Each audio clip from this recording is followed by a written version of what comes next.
Alors, bonsoir à tous et à toutes. J'espère que vous m'entendez bien. Merci du coup d'être là ce soir. Alors, d'abord, oui, pardon, je me présente. Je suis Elsa Diniz. Je suis prof à vocation CRPE depuis quelques années et je suis aussi directrice d'école, maître formateur et j'ai été jury de concours pendant de nombreuses années. J'ai été aussi conseillère pédagogique. Bon, voilà.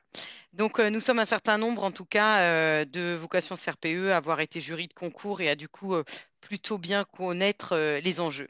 L'objectif de ce soir, ça va être vraiment centré sur les oraux et plus spécifiquement sur comment captiver le jury, faire en sorte voilà, qu'il ne décroche pas et que vous puissiez un petit peu vous démarquer parmi les candidats.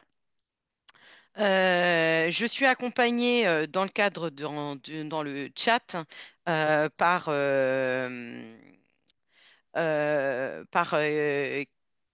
oui, pardon, par Calypso, qui du coup va nous accompagner du coup ce soir et du coup va pouvoir répondre à vos questions aussi en direct dans le chat. Et sinon, moi, j'essaierai de répondre aussi à quelques-unes. Donc, comment captiver le jury? On va essayer d'avoir déjà juste des compétences qui sont assez larges dans l'ensemble des épreuves à l'oral. Il va falloir que vous soyez très explicite sur la structure de votre oral. On va y revenir dans le cadre de la présentation des différentes épreuves, mais c'est-à-dire que ça veut dire quoi être explicite sur la structure de l'oral?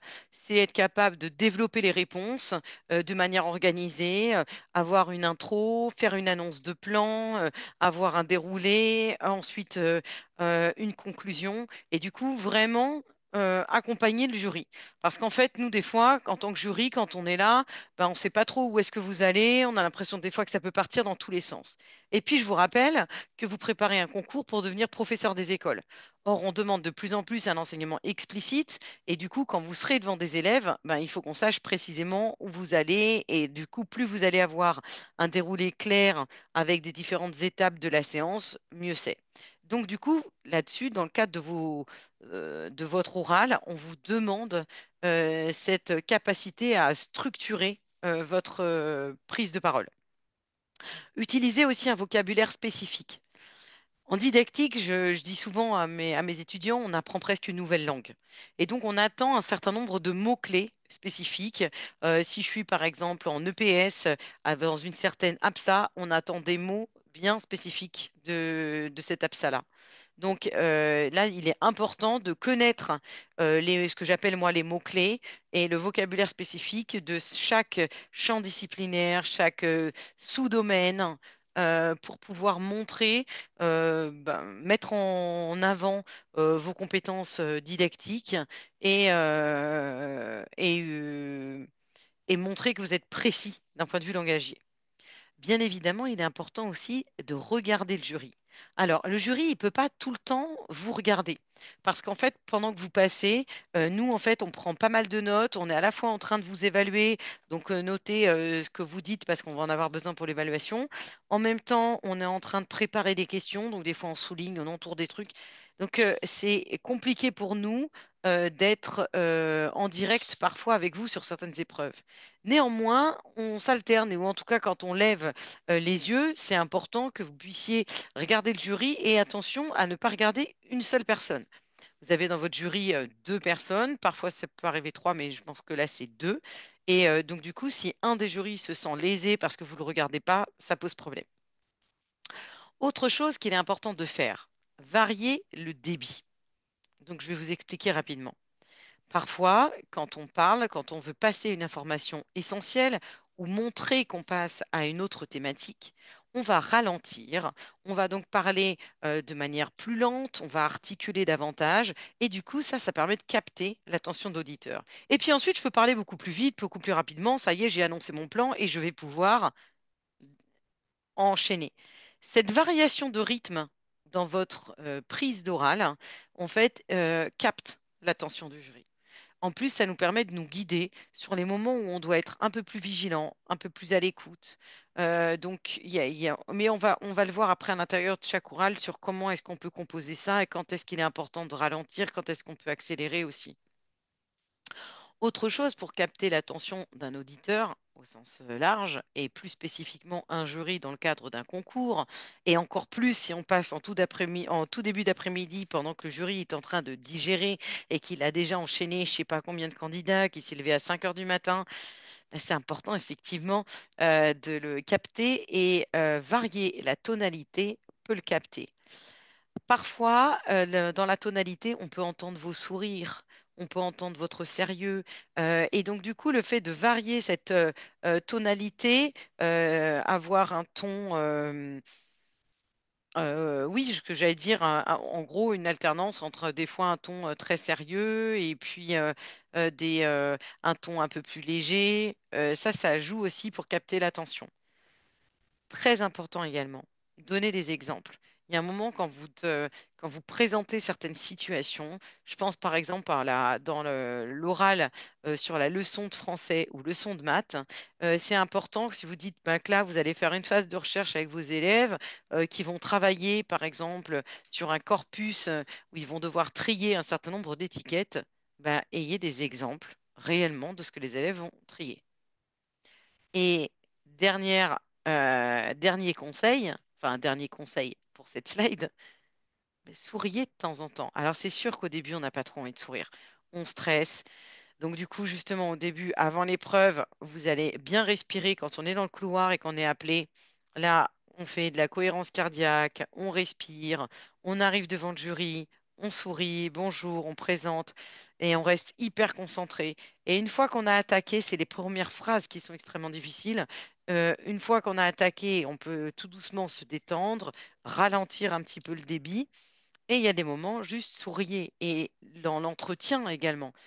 Vous pouvez reformuler les questions que le jury vous pose avec un léger sourire pour montrer que voilà que vous êtes en réflexion. Montrer voilà que vous serez aussi un enseignant chaleureux qui est en capacité d'enrôler les élèves dans leurs apprentissages, qui va donner envie d'apprendre. Est-ce que jusqu'ici ça va? Maintenant, dites-moi, jusqu'ici ça va. Après, moi, mon objectif, là, justement, je vais vous annoncer aussi un plan, c'est de vous présenter chacune des épreuves orales avec les spécificités et donc, du coup, les spécificités, les compétences orales que vous pourriez avoir pour capter le jury à l'intérieur de chacune de ces épreuves. Ça nous permet, par l'occasion, de rappeler les modalités de l'épreuve et puis de préciser davantage ce qui est attendu à l'intérieur.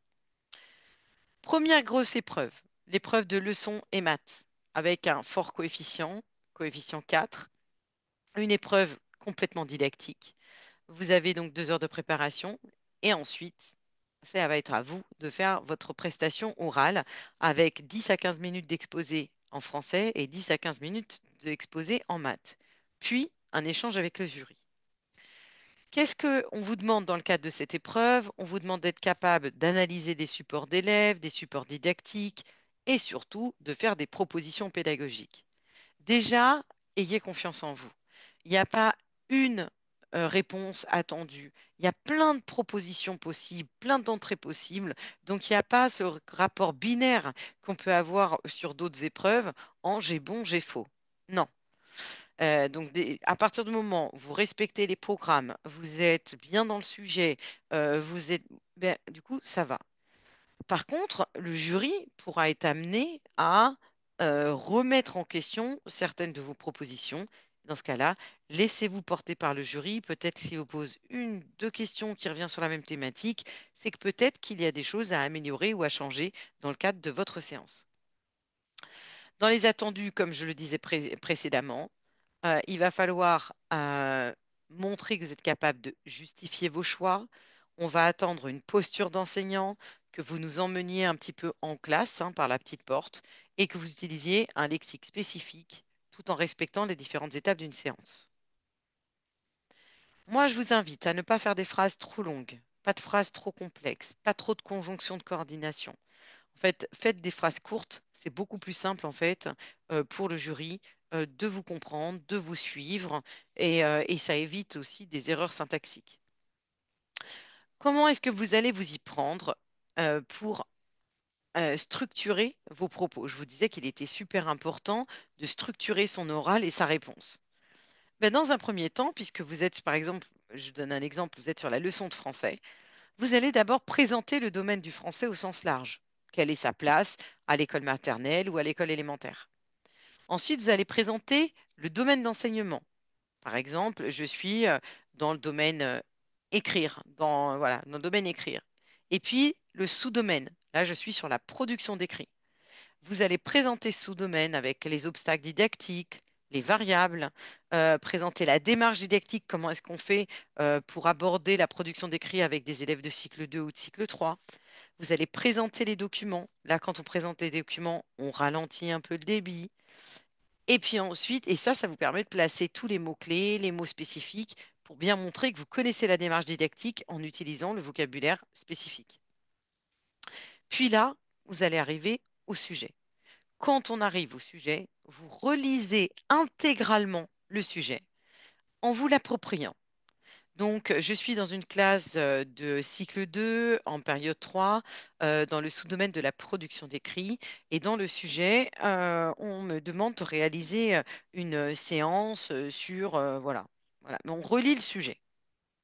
Je vais donc maintenant, en fait, vous présenter ma séance, mais peut-être juste avant de vous présenter ma séance, je vous présenterai les prérequis, je vous présenterai un rapide plan de séquence, donc à savoir ce qui est fait en amont et ce qui pourrait être fait en aval de la séance que je vais vous proposer ce jour.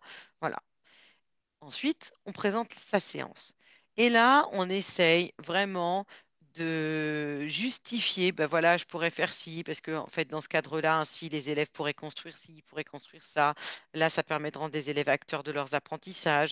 En gros, vous allez présenter certaines activités et vous allez être capable de justifier vos choix. On respecte bien les étapes d'une séance et d'une séquence. On essaye de penser à différentes entrées comme la différenciation. La différenciation, c'est le fait d'adapter son enseignement suivant le profil des élèves pour du coup garantir vraiment la prise en compte de l'ensemble des élèves dans la classe.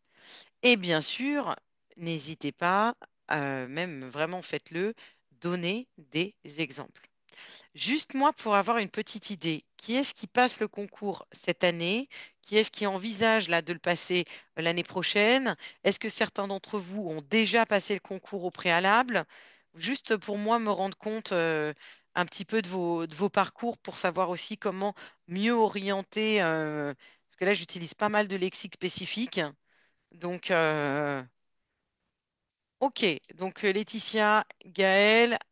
Ok, vous êtes un certain nombre à le passer du coup cette année. Ok,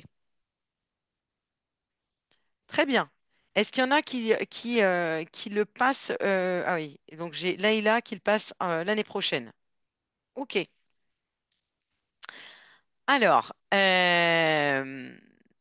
maintenant, bon, vous êtes un certain nombre, vous connaissez hein, quand même globalement les modalités de l'épreuve, donc moi je vais venir rajouter. Donc Romy, des fois je vais utiliser le Romy, Leïla et Eline. En fait, avec vous, je vais des fois utiliser un lexique que vous connaissez pas forcément, parce que pour avoir tous les enjeux didactiques, ça demande du temps. De bien comprendre les attendus de l'épreuve, ça demande du temps. Donc, ne stressez pas s'il y a des mots que vous ne connaissez pas. De toute manière, dans le cadre d'une préparation justement sur un an, vous serez tout à fait à l'aise pour vous approprier tous ces mots-là. D'accord? Euh, Romy, je vais revenir à votre question juste après, justement, sur vous expliquer comment nous, on forme des gens qui sont justement en reconversion et qui ont une activité professionnelle, une famille. Et donc, je vais vous montrer, je vais vous expliquer comment nous, on s'organise.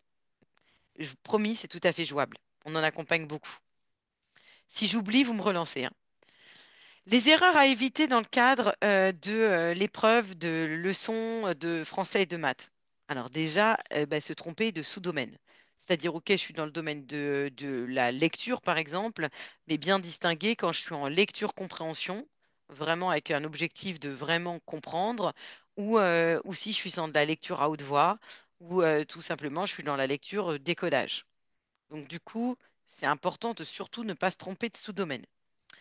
Erreur que l'on observe aussi parfois, la non prise en compte des documents ou la non présentation des documents. C'est dommage.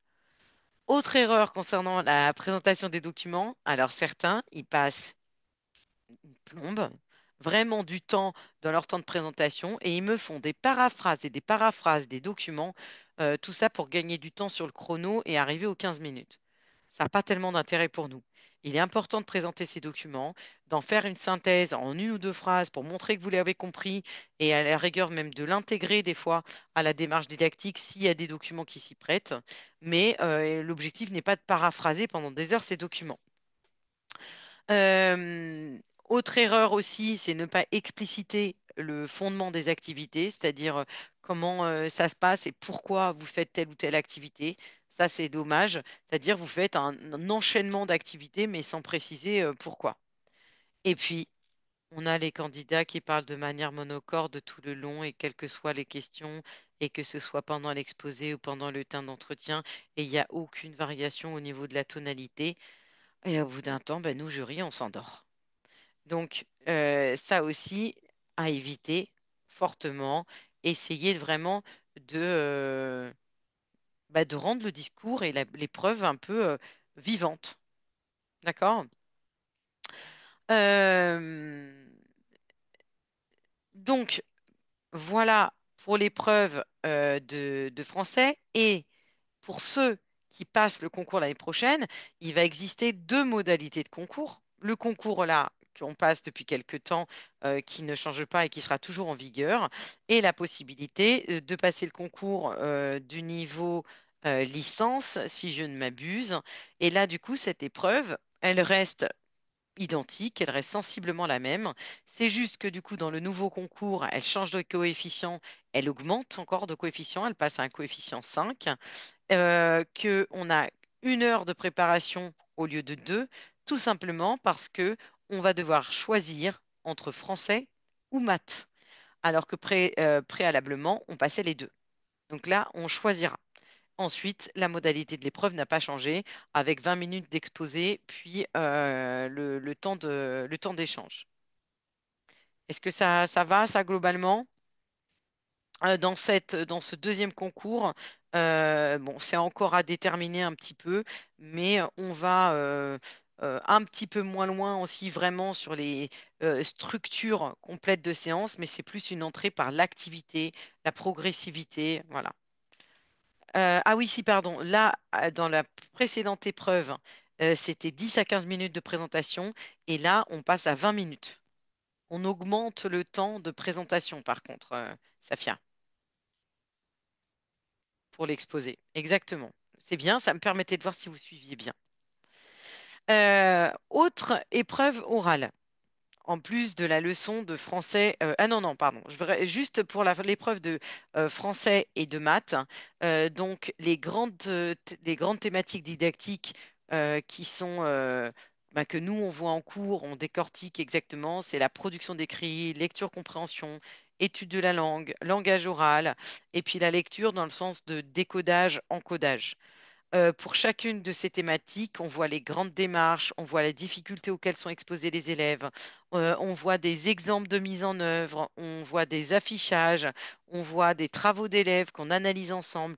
Tout ça, c'est abordé en cours pour que vous puissiez apprendre une nouvelle langue didactique et que vous puissiez vraiment vous représenter ce qu'on peut faire avec des élèves et pourquoi on le fait, comment on l'évalue, quelle progressivité on peut avoir dans ces différents domaines. En gros, c'est tout ce qu'on retrouve. Par contre, les domaines, les thématiques didactiques, c'est ce qu'on retrouve dans les programmes. Pour les mathématiques, vous aurez donc le nombre, les opérations, grandeur et mesure, géométrie, la proportionnalité. Bien sûr, l'année prochaine, on va aussi prendre en compte les nouveaux programmes qui notamment diffèrent pas mal en maths. Et du coup, on adaptera pour le concours, puisque pour le concours, il faudra prendre en compte les nouveaux programmes, que ce soit pour le concours 1, donc l'ancien, ou le concours 2. Les nouveaux programmes sont déjà sortis, en tout cas pour le cycle 2. On est encore en attente de validation complète au niveau du cycle 3. Donc, les fractions, c'est dans le nombre. Mais bien évidemment, avec ça, vous serez accompagné avec Fred pour préparer le concours, l'épreuve de leçon en mathématiques. Et bien évidemment, il vous décortiquera tous les éléments clés du nouveau programme et la progressivité qu'on peut avoir et en quoi ça change.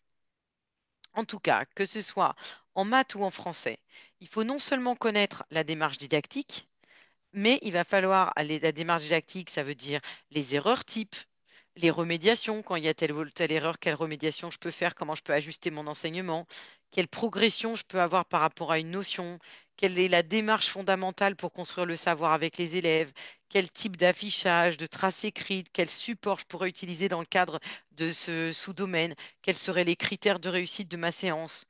Tout ça, vous gagnez des points quand vous précisez tout ça. Et nous, en tout cas, en cours, on aborde toutes ces notions pour bien préparer nos étudiants et qu'ils soient au clair sur la présentation de la démarche didactique.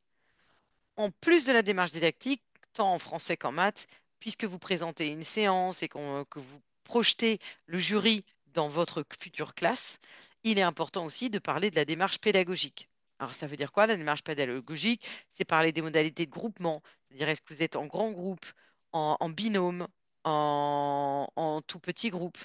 Quelle est la gestion du temps? Combien de temps vous passez pour telle ou telle phase? Quelle est la posture de l'enseignant? Quel est le rôle de l'enseignant sur les différentes phases?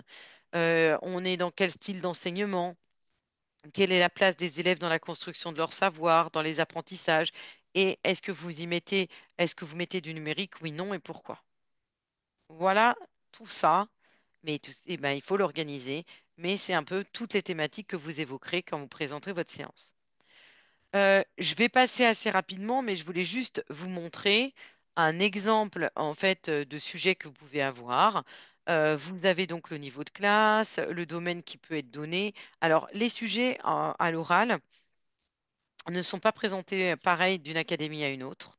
Il n'y a pas de format type qui est imposé à l'échelle nationale. Donc, chaque académie structure ses sujets comme elle le souhaite. Et même, je dirais même, qu'à l'intérieur d'une même académie, on peut avoir des sujets qui sont présentés de manière différente. Très souvent, vous allez retrouver néanmoins les attendus de fin de cycle, la compétence et effectivement deux, trois, quatre documents. Ça, le nombre aussi peut varier. Dans les documents qui vous sont présentés, vous avez très souvent un document qui donne par exemple des apports, j'allais dire des programmes, un document qui vous donne des apports plutôt didactiques et un ou deux documents très pratico-pratiques et qui en lien plutôt avec les élèves. Les sujets des oraux, ils sont par académie. D'accord? En fait, chaque académie va travailler, va constituer un certain nombre. Donc, on demande à chaque département, à des conseillers pédagogiques ou autres, par exemple, de rédiger des sujets. Généralement, c'est aux alentours de janvier à peu près qu'on le fait. On envoie nos sujets et après, il y a des sujets qui sont tirés au sort et des sujets qui sont éliminés. Mais voilà. Donc, c'est pour ça que la structure, elle peut changer un petit peu.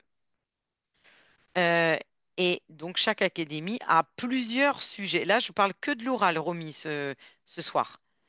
On imagine qu'on a déjà réussi les écrits. Dans les écrits, chaque académie, là, dans les sujets à l'écrit, on peut avoir des sujets qui peuvent être nationaux et on peut avoir aussi des sujets par académie, puisque tout le monde ne le passe pas forcément en même temps. Mais voilà, comme le dit Calypso, il y a des groupements académiques. Donc, et à partir de ces différentes euh, documents, vous allez constituer une séance, vous allez faire un exposé de 10 à 15 minutes et vous allez présenter la troisième séance qui, par exemple, aura pour objet la compréhension de l'album Papa. Excusez-moi. Alors, les clés de la réussite, on les a déjà dit précédemment, mais on va les rappeler un peu. Je structure mon exposé. Je pars, ben voilà, j'annonce le plan. Dans un premier temps, je vous parlerai du coup du français et de ses enjeux. Puis dans un second temps, je reviendrai un peu plus au domaine d'enseignement dans lequel nous nous situons. Et puis, après une brève présentation des documents et une présentation de la démarche didactique, je vous présenterai ma séance. Une annonce de plan. Je structure tout mon exposé. Je gère mon temps. J'argumente mes choix quand je fais, soit quand je présente ma séance, soit dans l'échange avec le jury. Je suis capable de dire pourquoi je fais ci, pourquoi je fais ça. Je suis à l'écoute des questions lors de l'entretien. Je n'hésite pas à reformuler la question du jury pour voir si j'ai bien compris, si j'ai bien entendu, si j'ai bien entendu. Et le fait de reformuler les questions, ça vous permet, un, d'être sûr d'avoir bien compris, et ça vous permet d'avoir un petit peu de temps pour réfléchir à la suite. Est-ce qu'à l'oral, nous devons redire les attendus de fin de cycle? Non, pas forcément. Vous pouvez juste dire, Safia, que là, on y retrouve les attendus de fin de cycle. Et après, dans le cadre de votre séance, vous pourrez en citer un si vous l'utilisez dans le cadre de la séance. Soyez capable de remettre en cause vos propositions. Là aussi, on va revoir un petit peu votre souplesse. Ça ne veut pas dire que tout ce que vous avez dit, c'est nul et ça ne va pas et tout, mais parfois, le jury, en fait, il va réfléchir avec vous sur comment est-ce qu'on pourrait améliorer la séance. Tiens, et cette activité, qu'est-ce que vous en pensez? Nan, nan. Donc, du coup, acceptez de remettre en question vos propositions. Parfois, vous pouvez avoir commis une erreur aussi dans l'activité que vous proposez n'est pas adéquate au niveau ou ne correspond pas à l'objectif de la séance. Et c'est pas forcément un drame. À partir du moment où vous en prenez conscience dans le cadre de l'échange avec le jury, que vous proposez quelque chose, ça peut passer. Essayez d'avoir une élocution plutôt fluide pour bien maintenir et capter l'attention de votre jury et être capable de développer les réponses en donnant des exemples. Je pense que là, vous commencez un peu à voir ce que l'on attend, ce que le jury attend de cette épreuve et sur comment euh, la réussir. C'est un peu l'objectif. Alors, pourquoi être accompagné pour cette épreuve de leçon orale? Parce que bah, déjà, vous avez bien vu en fait que ce soit sur l'ancien concours, le nouveau concours ou peu importe le concours que vous choisissez, le coefficient de cette épreuve, par exemple, est assez fort. C'est une épreuve qui est déjà très professionnelle, qui nous demande vraiment d'avoir une véritable connaissance de la classe, un lexique spécifique, de bien connaître les démarches didactiques et du coup presque de connaître la classe alors qu'on n'y a jamais été. Eh ben, le fait d'avoir une formation où on vous présente, on vous explicite toute la démarche, comment ça se met en place, où on montre des photos d'affichage, de travaux d'élèves. En fait, nous, on vous amène peu à peu vraiment dans une classe pour que vous puissiez vous représenter ce que l'on peut faire en fait avec des élèves pour travailler la production d'écrit ou la lecture-compréhension. On connaît parfaitement les épreuves et on connaît parfaitement surtout les attendus du jury, puisqu'on est nombreux chez Vocation à avoir été jury de concours. Et puis, on vous entraîne aussi dans le cadre de cette épreuve à passer des oraux blancs en petits groupes. Et ça, c'est extrêmement intéressant pour vous, parce que déjà, vous passez sur un sujet, puis vous voyez les autres passer sur d'autres sujets. Donc, ça vous permet d'un peu tout réviser. Ça vous permet d'entendre les questions d'un jury sur d'autres épreuves. Et ça vous permet bien évidemment de vous entraîner. Je vous invite aussi, vous avez le droit, notamment, je pense par exemple à Romy, qui le passe l'année prochaine, vous avez le droit à demander, en prenant contact avec le SIEC, à aller au concours juste pour être auditrice libre. Vous avez le droit pour vous représenter un peu des épreuves, on n'a pas le droit de le faire quand on est candidat. D'accord? Mais si vous n'êtes pas inscrit au concours, vous avez le droit d'aller dans les salles d'épreuves. Il faut avoir une autorisation du siècle, bien évidemment, et du coup d'écouter des candidats passer des oraux. Il n'y en a pas tant que ça qui le font, et ça peut être une vraie plus-value d'entendre. Est-ce que ça va pour vous tous? Comme je le disais précédemment, lors de nos cours, on vous indique la démarche didactique, on vous montre des exemples concrets, des traces d'élèves. En gros, on vous emmène en classe. On vous enseigne à justifier vos choix pédagogiques et didactiques.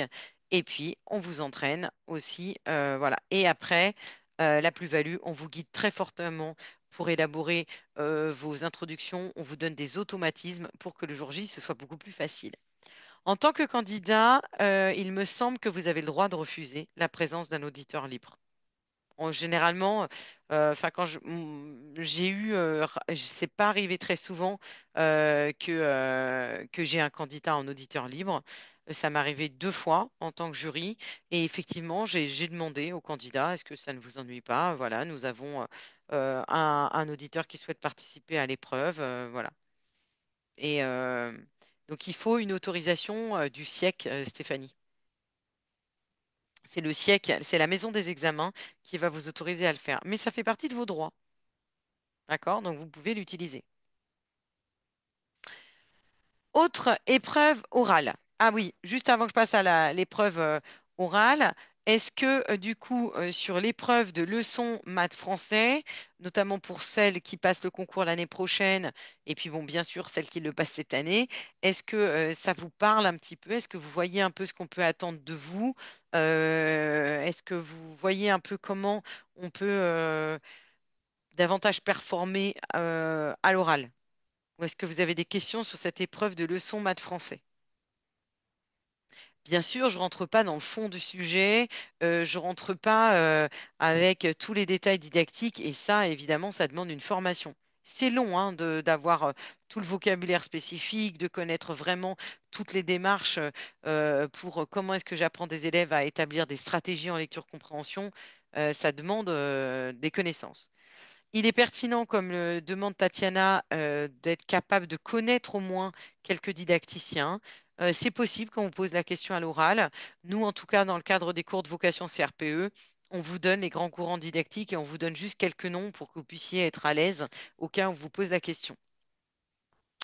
Romy demande pour l'année prochaine, est-ce qu'il vaut mieux le passer 2 fois, version 1 et version 2, ou se baser sur un seul? Je ne sais pas si vous pourrez passer les deux types de concours, Romy. Là-dessus, je ne sais pas encore. Je vais demander à Calypso de vous répondre ou d'aller chercher, ou sinon vous contacterez Vocation CRPE qui pourra vous donner la réponse. J'ai peur de vous dire des bêtises. D'accord? Mais après, tout dépend des dates. Autre grand oral, alors souvent dans les oraux, là, on a ce qu'on appelle des combis. Enfin, moi, je les appelle les combis. Le leçon maths français, on enchaîne presque 2 épreuves orales. Et on a aussi un autre combi qui est l'épreuve d'entretien, qui démarre par une partie EPS, éducation physique et sportive, et une autre partie connaissance du métier. L'EPS. Alors, l'EPS, on se retrouve encore dans une modalité. Bon, là, on a moins de temps de préparation. On n'a que 30 minutes de préparation. Donc, il faut être efficace. Mais du coup, là aussi, on vous accompagne et on vous forme, que vous puissiez gagner du temps et que vous puissiez préparer dans le temps imparti, que vous ayez le temps de faire des petits dessins, des petits schémas pour le jury. Et puis, ben, vous arrivez 10 à 15 minutes d'exposé, suivi d'un temps de questions. Alors, qu'est-ce qu'on attend dans cette épreuve?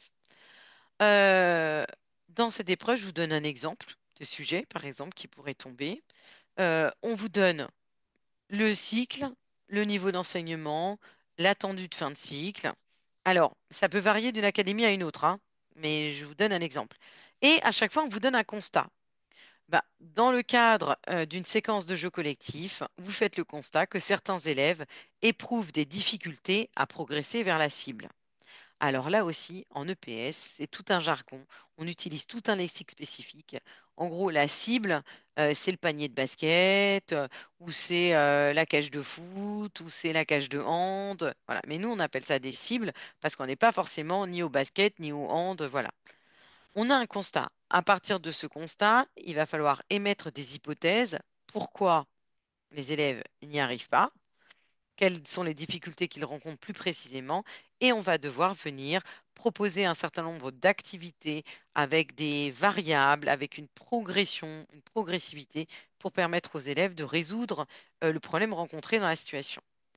Comme pour les précédents oraux, ben, il faut absolument être cohérent, structuré, donc avoir vraiment une introduction cohérente, progressive. On présente le PS au sens large, on présente l'APSA, sa définition, ses ressources, les obstacles didactiques rencontrés par les élèves, on présente la démarche didactique et du coup, on place peu à peu tous les mots-clés spécifiques qu'on a appris en cours. Ensuite, on relit le sujet et vous vous souvenez, on ralentit le débit. Donc, si je reviens précédemment, hop. Alors, dans le cadre d'une séance de jeu collectif, je fais le constat que certains élèves éprouvent des difficultés à progresser vers la cible. Face à cette observation, je peux émettre plusieurs hypothèses quant à cette difficulté rencontrée par mes élèves. Il peut s'agir de... nanana, voilà. Et donc, on fait une, deux, trois hypothèses grand maximum. Et pour chacune de ces hypothèses, on peut présenter des activités qui pourront venir remédier à ça. Les variables, les obstacles peuvent être dits lors de la présentation de la séance. Oui. Les obstacles, souvent, je les présente en amont et les variables, vous pouvez les mettre bien évidemment dans le cœur de la séance. Les erreurs à éviter en EPS. Non, les attendus, pardon. Ben, ça, je l'avais déjà mis. Hop.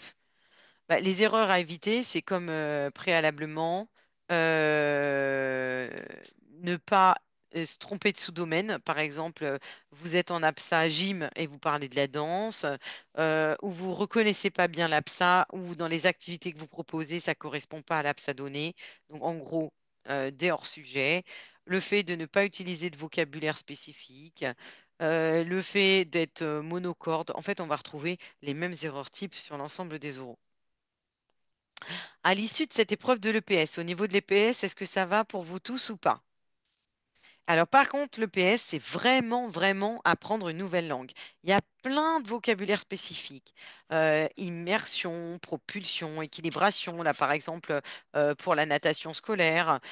Il peut y avoir l'amplitude, le rythme et tout ça pour l'absindance, la réversibilité des rôles quand on parle de jeu collectif.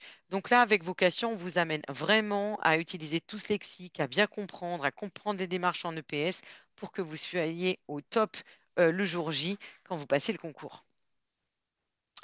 Après l'épreuve de PS, vous passez donc l'épreuve d'entretien. L'épreuve d'entretien, ça démarre par 5 minutes de, de votre présentation et d'être capable de montrer vos motivations à devenir enseignant. Puis, dans un second temps, on vous présente des situations professionnelles et on vous demande de répondre à ces situations. Pour le concours interne, nous avons également cette épreuve. Oui, que ce soit interne ou externe, on a les mêmes modalités d'épreuve. C'est juste le nombre de places au concours qui varie en fait, Véronique. Donc, mais on a les mêmes modalités d'épreuve. Donc là, vous allez devoir vous présenter en l'espace de 5 minutes. Avec vocation, vous êtes accompagné par Guillaume qui vous aide. Nous, on forme beaucoup là maintenant. Je vais répondre un peu à la question de Romy, puisque Romy se demandait, ben oui, mais moi, quand on travaille et tout ça, en fait, on accompagne beaucoup, on forme des gens qui sont en reconversion professionnelle, qui ont des engagements professionnels, qui ont des enfants, qui ont des journées bien remplies, on va dire ça comme ça. Et donc, du coup, les cours sont le soir, comme on est en train de le faire là, en live. C'est enregistré, ça peut être différé, voilà. Pour l'épreuve d'entretien, vous avez des moments qui sont des ateliers avec Guillaume, qui lui revient sur vos différents parcours et vous aide à les transposer aux attendus du métier de professeur des écoles, vous aide à vous valoriser, à vous rendre compte de toute cette force que vous avez justement en ayant eu une autre carrière. Et vraiment, je tenais juste à vous rassurer sur un truc, c'est que on aime bien dans l'éducation nationale les gens en reconversion professionnelle. Vous êtes des profils atypiques mais intéressants pour nous. C'est intéressant que vous connaissiez le monde du travail. Vous avez déjà développé bon nombre de compétences professionnelles sur lesquelles on peut s'appuyer en tant qu'enseignant. Donc, on vous accompagne vraiment à revaloriser en fait tout votre parcours et surtout, on vous donne les clés sur qu'est-ce qui peut être attendu dans le métier d'enseignant pour comment j'établis le parallèle. Pour réaliser cette notion de motivation, qu'est-ce qui vous motive eh ben, on vous amène aussi à, pareil, à structurer votre oral, annoncer un petit plan hyper court, être expressif. Là, il faut que dans vos yeux, vos yeux brillent. Il faut que vous montriez aussi votre engagement, votre motivation. Il faut être capable de parler de manière fluide, puisque je vous rappelle que vous allez être ensuite devant une classe. Les erreurs à éviter. Alors juste, Pauline, si on est enseignant contractuel, bien sûr que vous pouvez utiliser le fait que vous avez du coup de l'expérience en tant que contractuel. Il faudra du coup être modeste sur votre expérience, c'est-à-dire dire que vous avez encore des choses à apprendre, que vous en êtes consciente, mais que en tout cas l'expérience en tant que contractuel n'a fait que confirmer votre motivation à passer le concours. Enfin voilà. Et même si vous êtes enseignant dans le secondaire, ben, forcément, en fait, vous allez voir, mais nous, on vous accompagne, que ce soit Guillaume ou moi, on reprend tout le référentiel de compétences du professeur des écoles. Et ensuite, ben, vous pouvez faire le parallèle entre le référentiel et votre expérience. Donc ça, on vous décortique tout ça en cours, sous forme d'atelier, on vous accompagne de manière assez soutenue pour que vous puissiez construire votre présentation et qu'elle puisse correspondre un peu aux attendus institutionnels et aux attendus du métier de professeur des écoles. Les erreurs à éviter, les classiques. Je pense que vous les ferez pas, mais au cas où. Oh, ben moi, en fait aussi, ben voilà, je vous fais une grosse caricature, hein.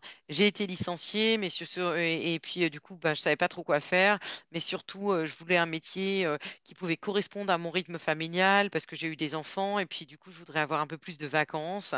J'aimerais bien aussi avoir la sécurité de l'emploi. Ben, tout ça, on évite. C'est bon, en fait, je me suis occupée pendant le Covid, j'ai découvert ce que c'était qu'enseigner. Ça y est, je sais ce que c'est qu'enseigner, je veux le faire. Donc oui, ça a pu faire émerger une curiosité et faire émerger une envie d'enseignement, par exemple pendant la période Covid ou le fait d'accompagner ses enfants. Mais il va falloir, quand vous passerez, bien comprendre, avoir les enjeux de l'enseignement au sens large et que du coup, cet argument, il ne suffit pas. Euh, J'y reviens juste après, Romy. Ensuite, bien respecter, je vous rappelle qu'on vient voir aussi un futur fonctionnaire de l'État.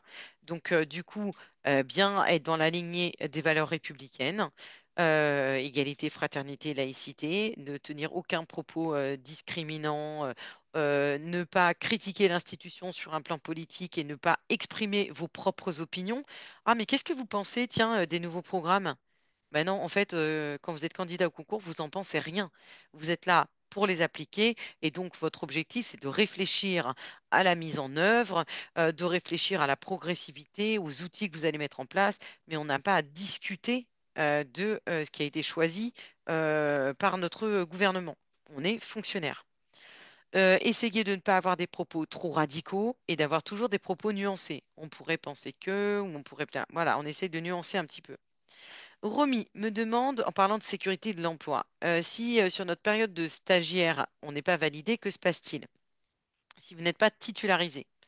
Alors, effectivement, donc ça, c'est une fois que vous obtenez le concours, pendant un an, vous êtes stagiaire, en tout cas sur le premier concours, parce que sur le deuxième, vous allez être plus longtemps. Alors, il existe plusieurs procédures. Certains sont reconduits, c'est-à-dire vous avez une année de formation supplémentaire et donc vous n'êtes pas validé, mais vous avez une année supplémentaire. Et parfois, effectivement, ça peut arriver qu'on ait, mais là, ce sera donc un licenciement.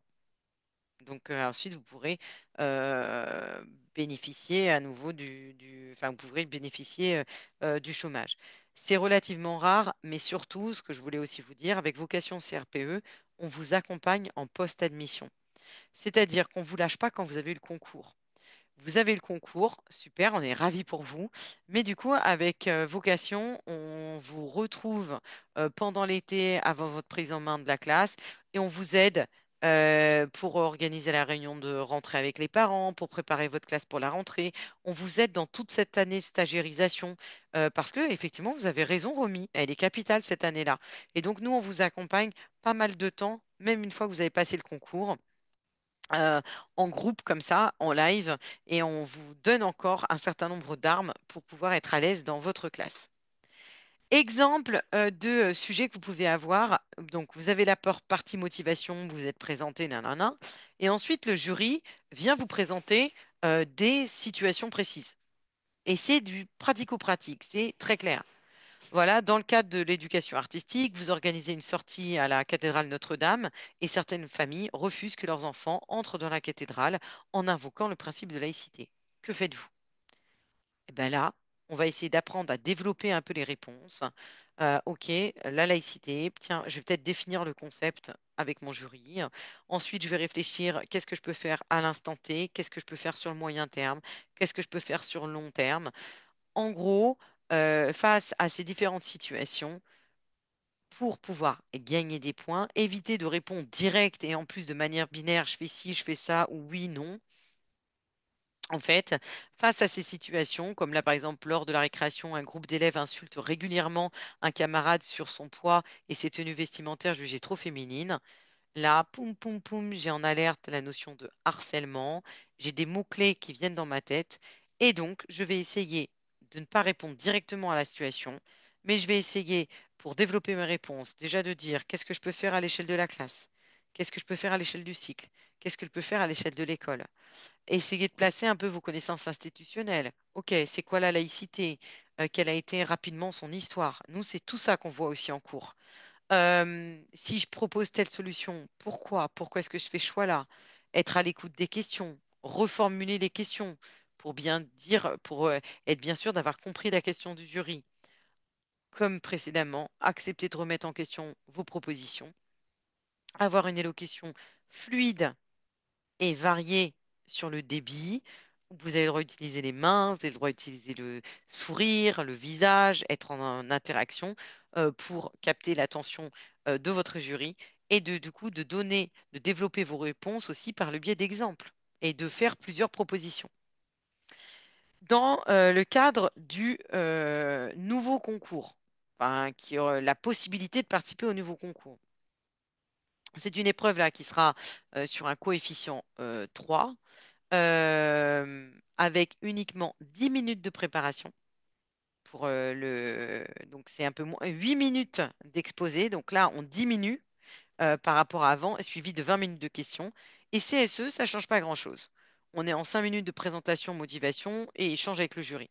C'est juste qu'en EPS, on va avoir un peu d'autres entrées sur la connaissance du bien-être. CSE, pardon, c'est connaissance du système éducatif.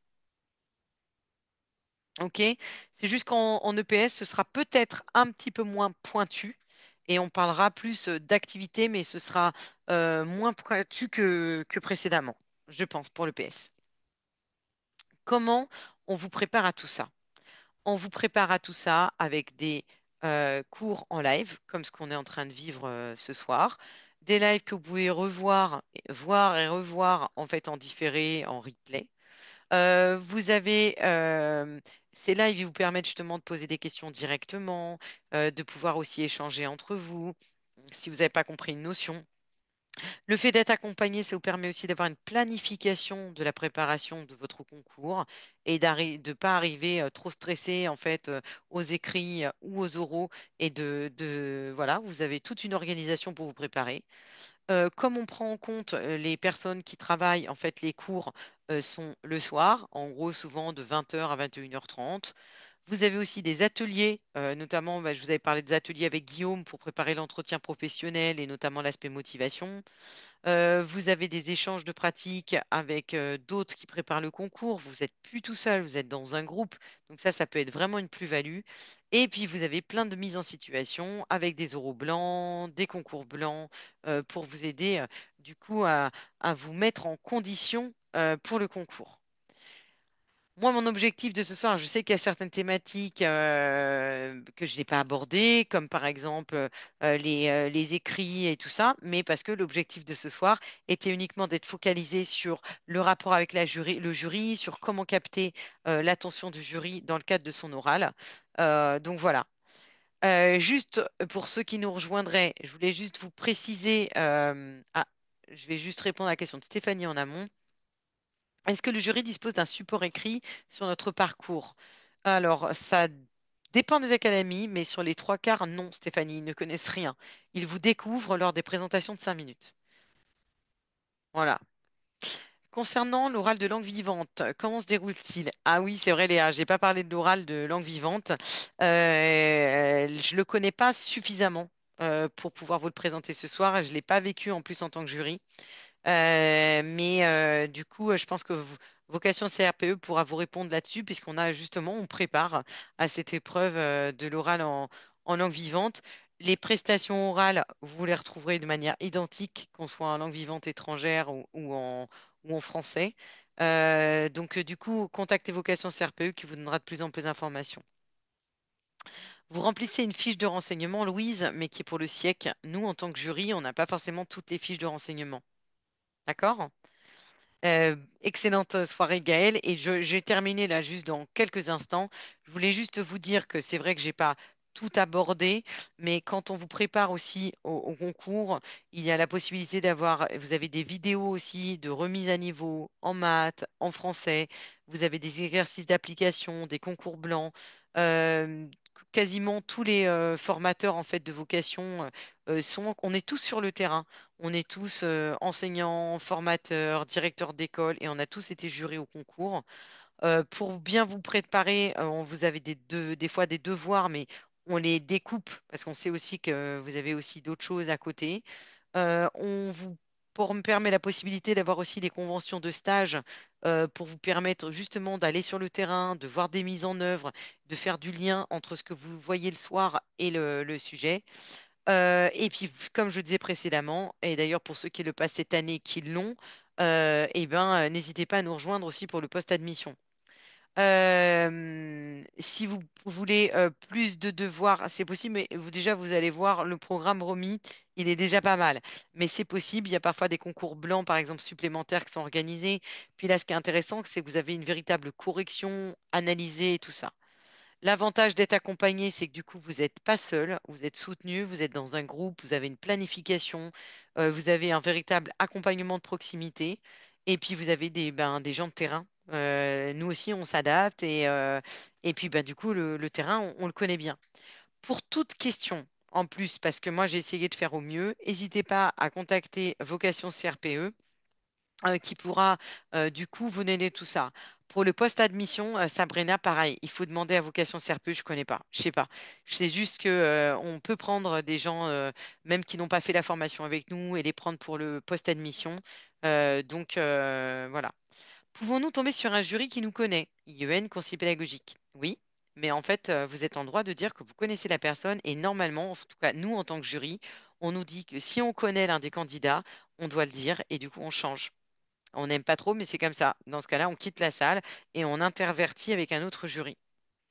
Parce que pour équité entre les différents candidats, Sabrina, on doit le dire. Ah non, c'était Vanessa, pardon. Donc là aussi, il faut être honnête. Mais en général, c'est même pas vous, Vanessa, qui le direz, c'est le jury qui dira tout de suite ah, je connais cette candidate de loin ou de près. Et normalement, pour qu'on nous reproche rien en tant que jury, on bascule, on fait un petit échange.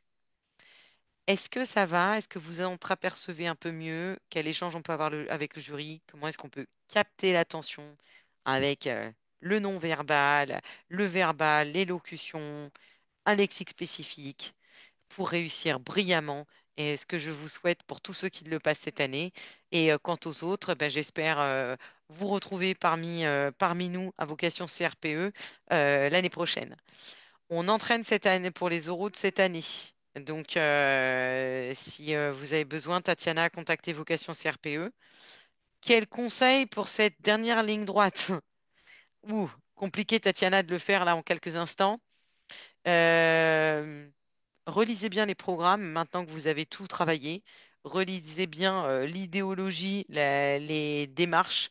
Faites-vous des fiches avec les mots-clés et faites comme un petit jeu. Tiens, si je tombe sur tel sous-domaine, quels sont tous les mots que j'aimerais placer pour montrer que j'ai des connaissances didactiques.